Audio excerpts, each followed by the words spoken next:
এই অঞ্চলে এই রাস্তাটা চলমান হলে তখন দেখা যাবে যে এখানে ইন্ডাস্ট্রি গড়ে উঠবে।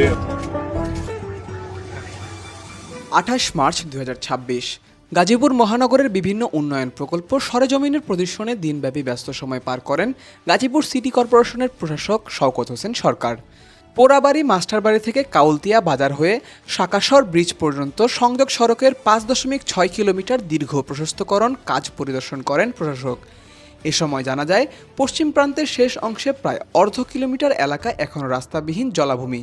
এলাকাবাসী এই অংশে রাস্তা নির্মাণের দাবি জানালে প্রশাসক ভূমি মালিকদের নগর ভবনে আলোচনার জন্য আহ্বান জানান। তিনি আশ্বাস দেন, প্রকৌশলী ও ভূমি মালিকদের সঙ্গে সমন্বয় করে দ্রুতই এই অংশে রাস্তা নির্মাণের উদ্যোগ নেওয়া হবে। আমি আশা করি যে আপনাদের সাথে বসলে বা আমি একটা সমন্বয় করলে এটার একটা সুন্দর সমাধান করে আমরা রাস্তাটা করতে পারবো। এরপর 20 নং ওয়ার্ডের মজলিশপুর এলাকায় খালের উপর বিদ্যমান সরু ব্রিজটি পরিদর্শন করেন তিনি। সময়ের প্রয়োজন বিবেচনায় ব্রিজটি প্রশস্ত ও সংস্কারের সম্ভাব্যতা যাচাইয়ের জন্য সংশ্লিষ্টদের নির্দেশ দেন।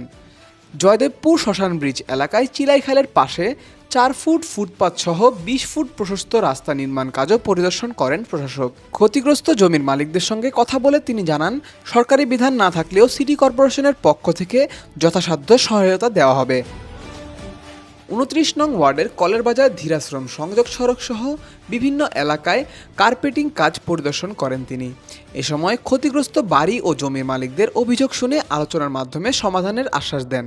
উক্ত সড়কের বিভিন্ন স্থানে কবর থাকায় প্রশাসক সংশ্লিষ্টদের বিধি অনুযায়ী কবর স্থানান্তরের অনুরোধ জানান। এর জন্য সুবিধাজনক স্থানে নতুন কবরস্থান নির্মাণের প্রতিশ্রুতিও দেন তিনি। এ সময় এলাকার বাসিন্দারা একটি ঈদগাহ নির্মাণের দাবি জানান। প্রশাসক জানান, সরকারি প্রাথমিক বিদ্যালয়ের সামনে পরিত্যক্ত পুকুর ভরাট করে সিটি কর্পোরেশনের উদ্যোগে একটি ঈদগাহ নির্মাণ করা হবে। রাস্তা, ব্রিজ, খাল ও সামাজিক অবকাঠামো সব মিলিয়ে গাজীপুরে সমন্বিত উন্নয়নের চিত্র ফুটে উঠেছে।